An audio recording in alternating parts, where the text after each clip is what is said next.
हरे कृष्णा। सही भक्तों का स्वागत है आज की भगवत गीता क्लास में। पहले हम मंगलाचरण करते हैं। ये रखा तो है सामने तो।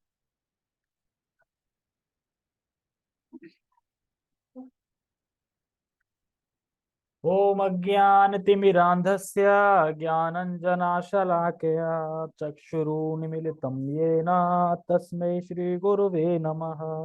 श्रीचैतन्यमनोभीष्टं स्थापितं येन भूतले स्वयं रूपः कदा मह्यं ददाति सत्पदान्तिकम्।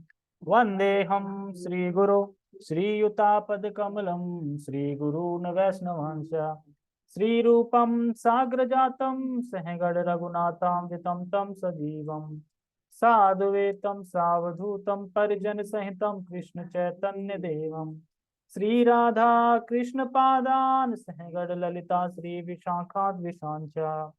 हे कृष्ण करुणा सिंधु दीनबंधो जगतपते गोपेश गोपिका कांता राधा कांता नमस्ते। तप्त कांचन गौरांगी राधे वृंदावनेश्वरी वृषभानुसुते देवी प्रणमामि हरिप्रिये। वाञ्छाकल्पतरुभ्यश्च कृपा सिन्धुभ्यैव च पतितानां पावनेभ्यो वैष्णवेभ्यो नमो नमः। जय श्री कृष्णा चैतन्य प्रभु नित्यानंद श्री अद्वैत गदाधर श्रीवासादि गौर भक्त वृंद। हरे कृष्णा कृष्णा कृष्णा हरे हरे हरे राम राम राम हरे हरे। रामाय रामभद्राय रामचंद्राय वेदसे रघुनाथाय नाथाय सीताय पते नमः। नमो विष्णुपादाय कृष्णपृष्ठाय भूतले श्रीमते भक्तिवेदांता स्वामिनि इति नामिने। नमस्ते सारस्वते देवे गौरवाणी प्रचारिणे निर्विशेष शून्यवादी पाश्चात्य देशकारिणे। हरे कृष्णा। तो हम शुरू करते हैं। बहुत ही अच्छा श्लोक है ये। 4 श्लोक हैं एक साथ जो भगवान ने बोले हैं। और इन चारों श्लोक में भगवान बताएंगे कि अर्जुन को तैयार करेंगे, मतलब तैयार कर रहे हैं अपने विराट रूप स्वरूप को दिखाने के लिए तैयार कर रहे हैं। तो अर्जुन को तैयार कर रहे हैं कि वो, क्योंकि अर्जुन में अभी योग्यता नहीं है कि वो भगवान के विराट रूप को देख सके, इसीलिए फिर वो दिव्य दृष्टि प्रदान करेंगे भगवान, तब वो देख पाएंगे। तो इसीलिए इन 4 श्लोकों में भगवान तैयार कर रहे हैं, अर्जुन को देखने के योग्य बना रहे हैं। ठीक है, एक तो ये। और भगवान उत्तर दे रहे हैं, तो उत्तर किस चीज का उत्तर दे रहे हैं कि अर्जुन ने पीछे श्लोक में क्या बोला था, मेरा मोह दूर हो गया है, मैं अब समझ चुका हूं, लेकिन मैं अब आपके ऐश्वर्य जो आपने बताया उसको मैं प्रैक्टिकल अनुभव करना चाहता हूँ। यानी मैं आपका विराट रूप विश्व रूप देखना चाहता हूँ, किस तरीके से आप इस संसार में व्याप्त हैं, किस तरह से आपके अंदर देवता है, सब कुछ आप ही से है, किस तरह क्या है। तो ये क्वेश्चन था। तो अब आंसर भगवान इस श्लोक से दे रहे हैं। ठीक है, तो सबसे पहले हम श्लोक का उच्चारण करेंगे, फिर आगे चर्चा करेंगे। श्री भगवान वाच पश्य मे पार्थ रूपाणि शतशोऽथ सहस्रशः नानाविधानि दिव्यानि नानावर्णाकृतीनि च। श्री भगवान वाच पश्य मे पार्थ रूपाणि शतशोऽथ सहस्रशः नानाविधानि दिव्यानि नानावर्णाकृतीनि च। श्री भगवान वाच में श्री भगवान ने कहा, पश्य में पार्थ रूपाणी, हे पार्थ, हे अर्जुन देखो। पश्य मतलब देखो, क्या देखो, पश्य में देखो, क्या देखो। हे पार्थ पश्य में रूपाणी, हे पार्थ देखो, किसे, मेरे रूपों को। हे पार्थ मेरे रूपों को देखो। क्यों खड़े नहीं थे वहां पे, खड़े थे, दिखाई तो दे ही जाएगा ना, देखो क्या। तो हमें ये समझना है कि अब ये भगवान आगे आगे बोलेंगे पश्य पश्य पश्य पश्य पश्य पश्य, मतलब देखो देखो देखो देखो। यानी उसी में देखो देखो देखो में वो ज्ञान दे देंगे कि देखने लगेंगे वो। क्योंकि जब भी कोई स्पेशल चीज होती है ना, अद्भुत चीज होती है, तो कहते हैं ना देखो।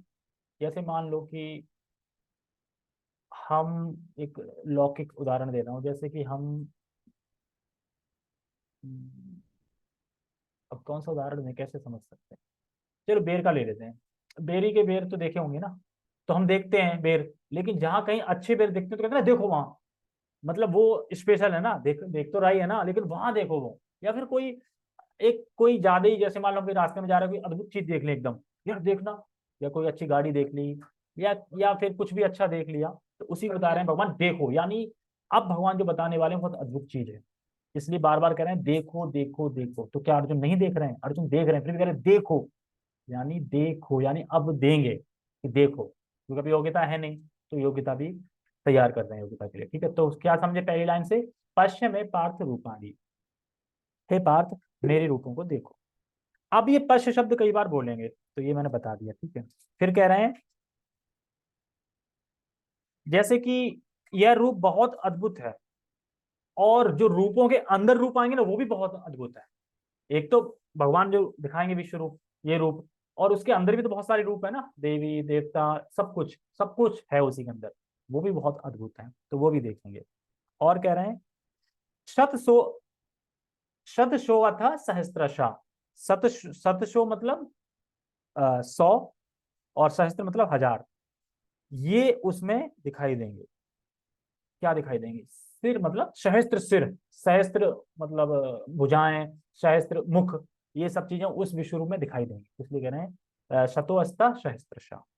ठीक है, आगे कह रहे हैं नाना विधानी दिव्यानी, तो ये सारे रूप दिव्य होंगे। क्या? नाना विधानी दिव्यानी, जितने भी रूप अभी देखे होंगे वो सब दिव्य होंगे, कई प्रकार के होंगे। दिव्य मतलब कई प्रकार के होंगे, दिव्य होंगे और विभिन्न प्रकार के होंगे।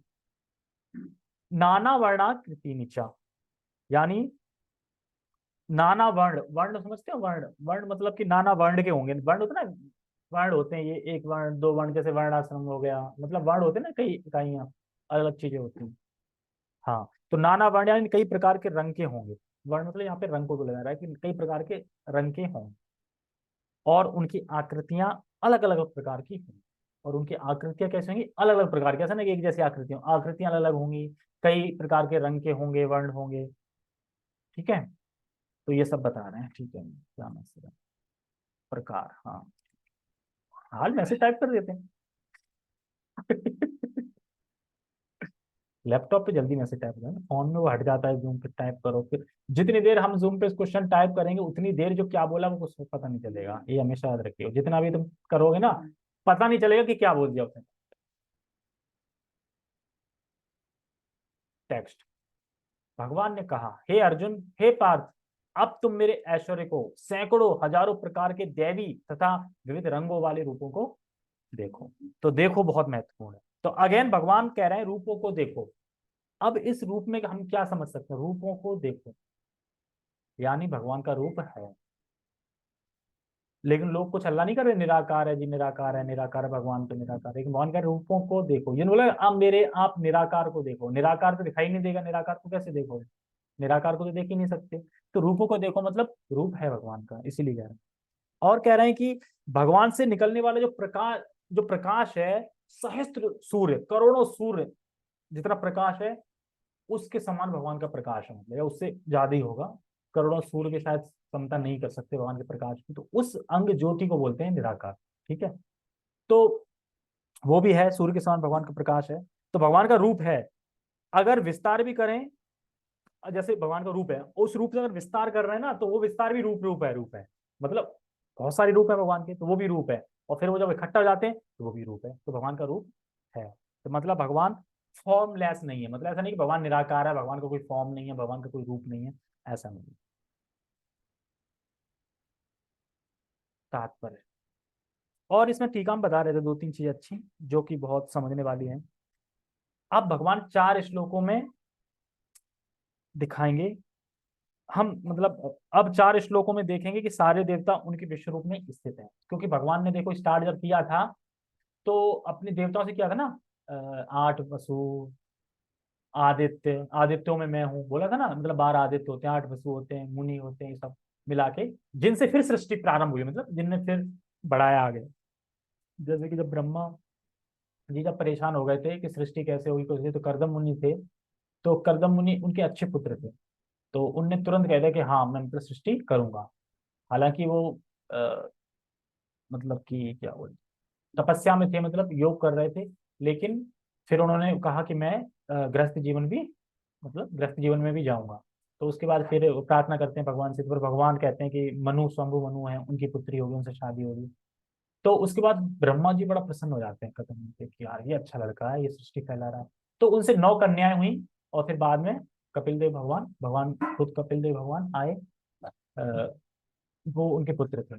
तो उसके बाद ब्रह्मा जी आते हैं कर्दम मुनि के पास, और कहते हैं कि तुम अपनी कन्याओं को ना, जो 9 ऋषि है ना, उनसे शादी कर दो। जैसे उसमें पुलस ऋषि थे, और जो भी मतलब जो अपने मुनिगण है ना, जो जैसे कि ये तो पुलस से हैं, एक ही नाम याद आ रहा है पर 9 है, बताओ।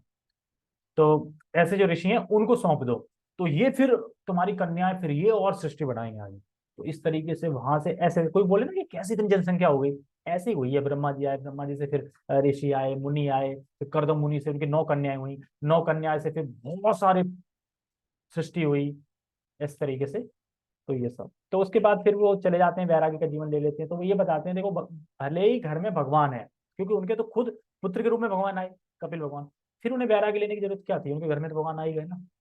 लेकिन नहीं, क्योंकि भगवान ग्रंथ में, शास्त्रों में बोलते हैं, वही प्रमाणिक है। वो कहते हैं ना वानप्रस्थ, यानी 50 साल के बाद हमें बाहर जाना चाहिए, वैराग्य का जीवन लेना चाहिए। तो वो चले जाते हैं, और अपनी पत्नी को कहाँ छोड़ जाते हैं, पुत्र के रूप में। और पुत्र वादा करता है कि मैं आपसे पत्नी को, यानी देवती को धाम भेज के रहूंगा, मैं उन्हें ज्ञान दूंगा। तो इस तरीके से तो ये फर्ज बनता है कि जब पति अपनी पत्नी को छोड़ के जाए, तो अपने पुत्र उसकी मतलब वो ले ले पूरी जिम्मेदारी, कि हाँ, हाँ मतलब जिम्मेदारी मतलब लेनी ही चाहिए। क्योंकि देखो, वानप्रस्थ में, वानप्रस्थ में ले जा सकते हैं, लेकिन संन्यास में ले जा सकते। तुमने संन्यास ले लिया था ना, वैराग्य ले लिया था, संन्यास में नहीं ले जा सकते, वो वानप्रस्थ में ले जा सकते हैं। लेकिन बस कि हाथ बढ़ाने के लिए, मतलब भक्ति में थोड़ा हेल्प करने के लिए, वैसे करके, ठीक है, उस तरीके से। तो मैं क्या बता रहा था, हाँ, तो देवता, हम 4 श्लोकों में देखेंगे कि सारे देवता उनके रूप में स्थित है। अब इसमें देखो 4 चीजें हैं, विश्व रूप के बारे में 4 बातें यहाँ पे, तो ये हमें समझनी कि विश्व रूप में 4 बातें हैं। पहला है, सारे देवता उसी में स्थित है, यानी विश्व रूप में ही सारे देवता स्थित हैं, पहली बात। दूसरी बात है, और उनके हजारों मुख हैं भगवान के विश्व रूप में, दूसरी बात। और तीसरी बात है, प्रकृति के अंतर्यामी।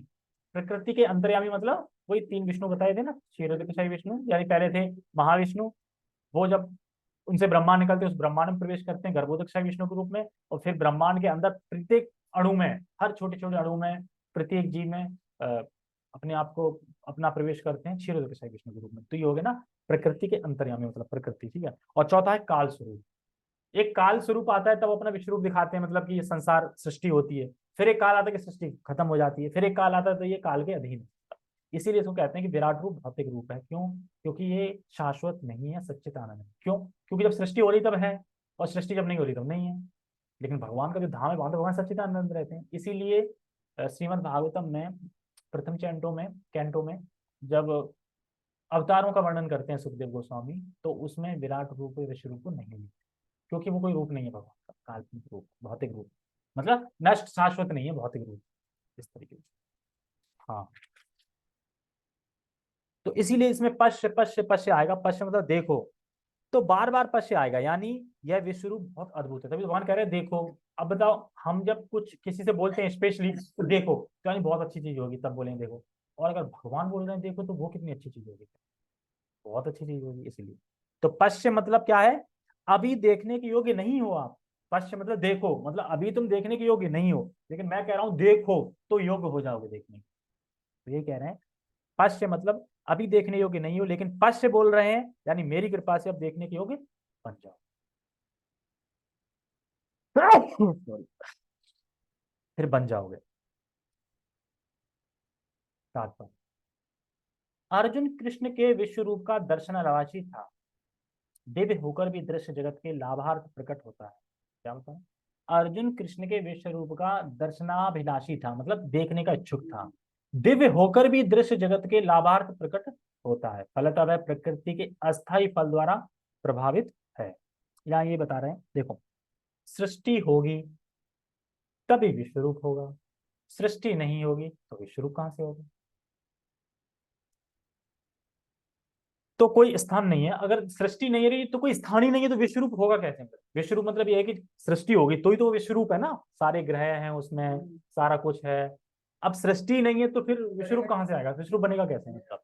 तो वही चीज बता रहे हैं कि सृष्टि होगी तो विश्व रूप होगा, सृष्टि नहीं होगी तो विश्व रूप का स्थान ही नहीं है। इसलिए बोल रहे हैं यह काल के द्वारा प्रभावित है। बोला ना काल, एक काल के समय में सृष्टि होती है, फिर एक काल के समय में सृष्टि का अंत हो जाता है, और फिर सृष्टि होती है, फिर सृष्टि अंत होता है, ऐसे चलता रहता है। जिस प्रकार प्रकृति यानी माया प्रकट अप्रकट है, उसी प्रकार कृष्ण का यह विश्व रूप भी प्रकट तथा अप्रकट होता रहता है। आया? प्रकट तथा अप्रकट होता रहता है। यह कृष्ण रूपों की भांति वैकुंठ में नित्य नहीं रहता। बता रहे हैं प्रभुपाद जी क्या बता रहे हैं? यह कृष्ण का रूप है जो वैकुंठ में तो नित्य रहता है हमेशा, सच्चिदानंद रूप में हमेशा उनका धाम में रहते हैं, लेकिन विश्व रूप नित्य नहीं, इसलिए वैकुंठ में नहीं रहता। जैसे भागवतम में अवतारों का वर्णन हुआ है, मैंने बता दिया कि विश्व रूप को भगवान के अवतारों में सम्मिलित नहीं किया जाता, क्योंकि यह सच्चित आनंद शाश्वत नहीं है। इसलिए क्योंकि ये तो आएगा प्रकट अप्रकट, प्रकट अप्रकट, तो कैसे शाश्वत हो जाएगा? इसलिए नहीं है। तो शाश्वत सच्चित नहीं है, तो यह रूप भौतिक है। जहां तक भक्त की बात है, वह विश्व रूप देखने के लिए तनिक भी इच्छुक नहीं रहता, लेकिन चूंकि अर्जुन कृष्ण को इस रूप में देखना चाहता था, अतः वे यह रूप प्रकट करते हैं। देखो समझना यहाँ पे, अभी मैंने बताया फर्स्ट कैंटो में, सेकंड कैंटो में सुखदेव गोस्वामी बताते हैं, महाराज परीक्षित, सुखदेव गोस्वामी महाराज परीक्षित बताते हैं, और वही सूत गोस्वामी शौनक आदि ऋषि को बताते हैं कि जो लोग भगवान के दिव्य रूप की धारणा नहीं कर सकते, जो लोग अभी नए नए हैं, भगवान के दिव्य रूप की धारणा कर ही नहीं पा रहे हैं, वो इतनी अभी बुद्धि नहीं है, नहीं कर पाते, कर सकते, उनको बोला जाता है विराट रूप की धारणा करो, विश्व रूप की धारणा करो। ये मतलब भगवान के मुख कितने हैं, भगवान बहुत विशाल हैं, ये ग्रह इत्यादि सब कुछ मतलब भगवान है, इस तरीके से उन्हें बताया जाता है। तो क्यों बताया जाता है? और फिर उसके द्वारा मतलब जो विश्व रूप की जब धारणा करते हैं वो, तो उससे फिर क्या होता है, धीरे धीरे उनकी चेतना फिर शुद्ध होती है, तब वह भगवान के दिव्य रूप की धारणा कर पाते हैं, क्योंकि अभी भगवान के दिव्य रूप की धारणा वो कर ही नहीं पाए। तो इसलिए बोला जाता है विश्व रूप की धारणा करो आप, क्योंकि भौतिक है, वो शाश्वत नहीं है। जब उसकी धारणा करेंगे तो धीरे धीरे चेतना शुद्ध होगी, धीरे धीरे शुद्ध होगी, फिर वो भगवान का जो दिव्य वपु है उसकी धारणा कर पाएंगे। तो जो ये विराट रूप है, इसके भी दो भाग हैं। ऐसा लोग सोचते हैं, क्या बता दें, विराट रूप के तो दो भाग हैं, एक है स्थूल और दूसरा है सूक्ष्म। तो स्थूल क्या है? जैसे हमारा ये स्थूल शरीर है और अंदर सूक्ष्म शरीर है, उसी तरीके से स्थूल और सूक्ष्म।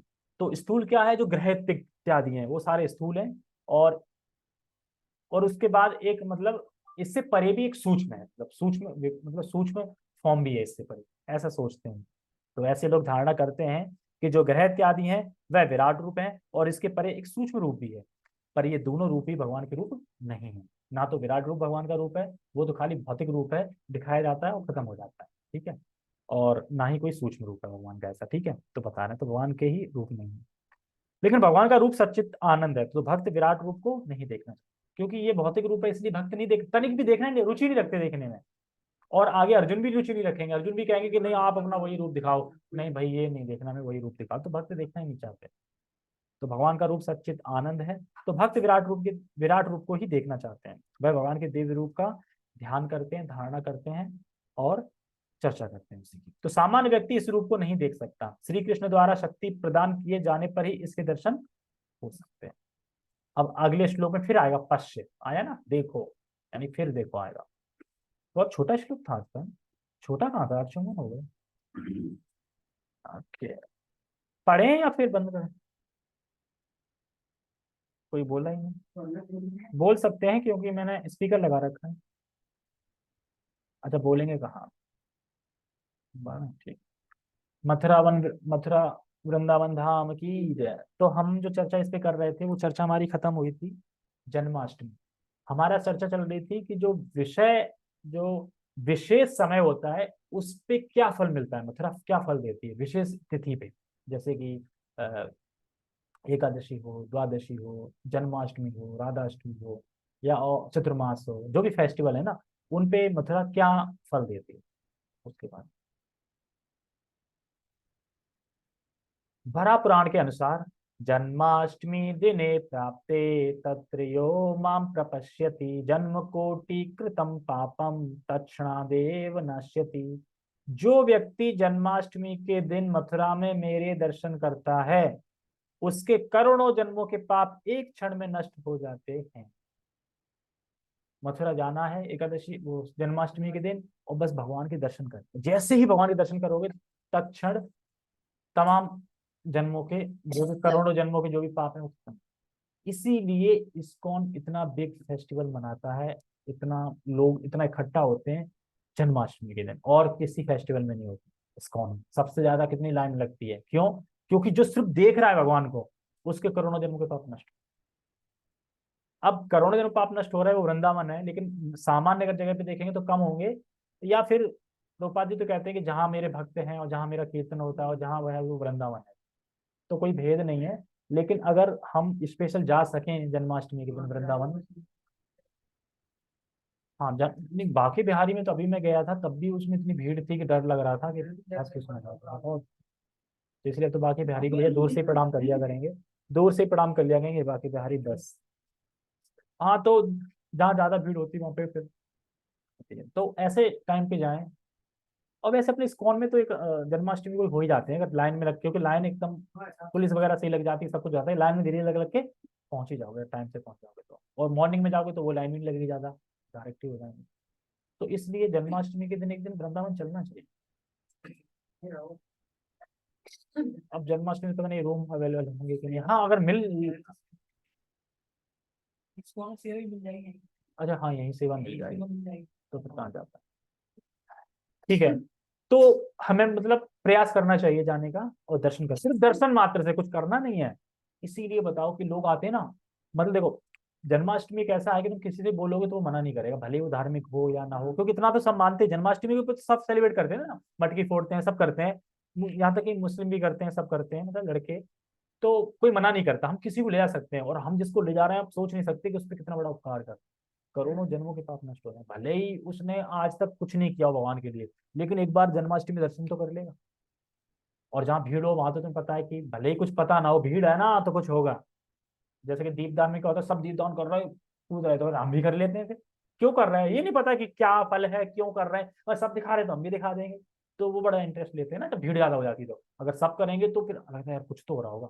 जैसे हमने देखा ना, बरगद का पेड़ क्यों लग जाता है धागों से, एक ने बांधा, अरे बांध रहा है, अब ये नहीं पता कि क्या होता है, मंशा किसकी पूरी हुई या नहीं हुई, ये किसी को नहीं पता, बस धागे बन गए बहुत सारे।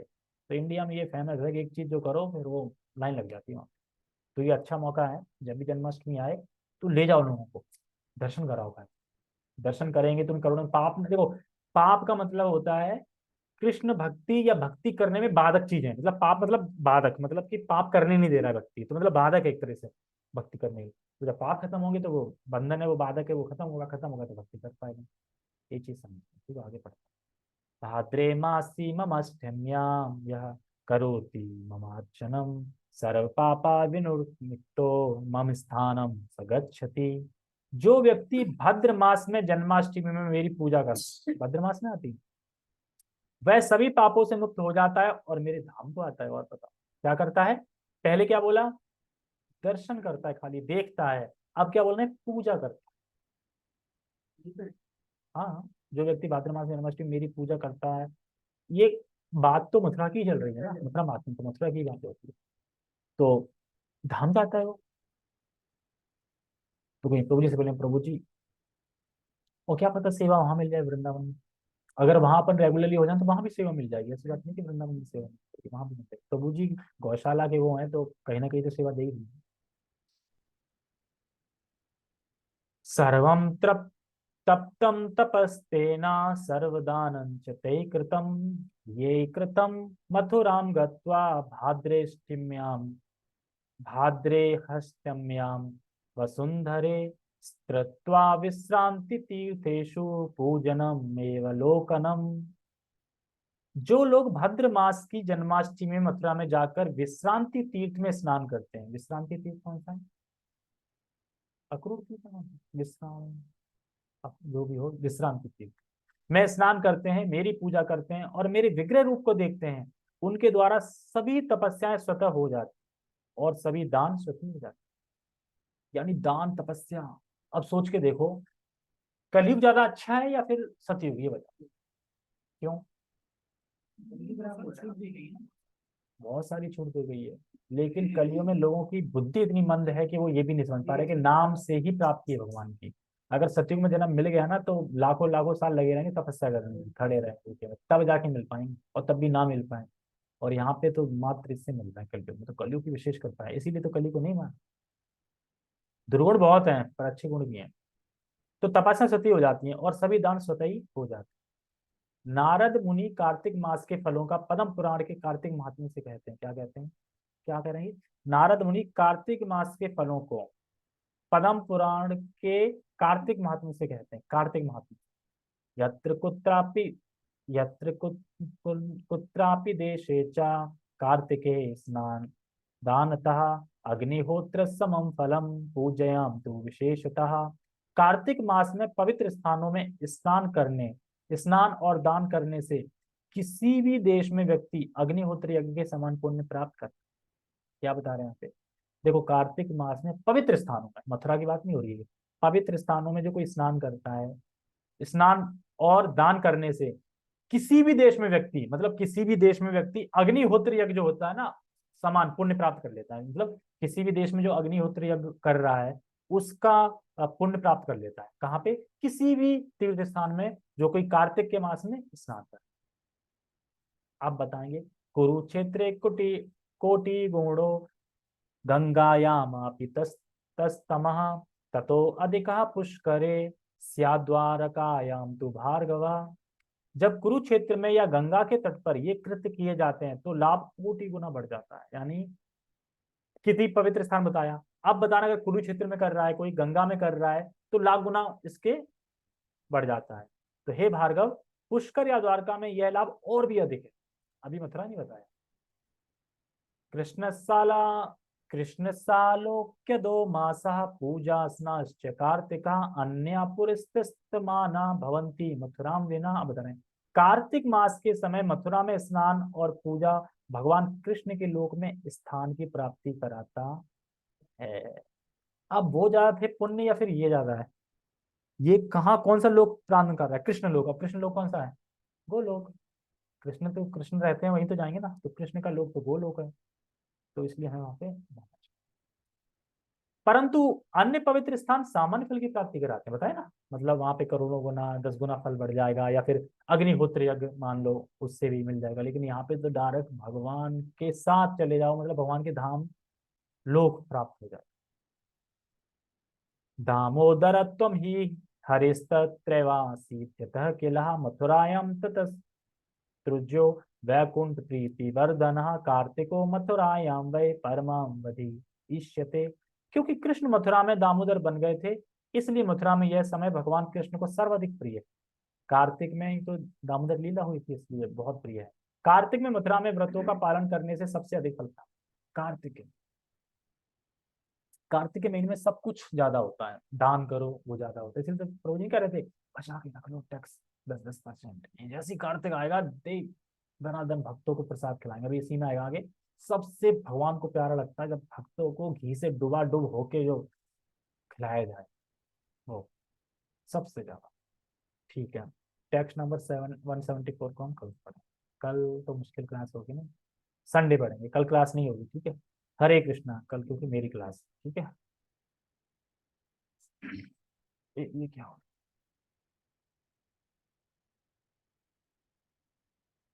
जगत गुरु शील प्रभुपाद की जय, श्रीमद् भगवद गीता की जय, नित्यानंद गौर प्रेमानंदे। Very good.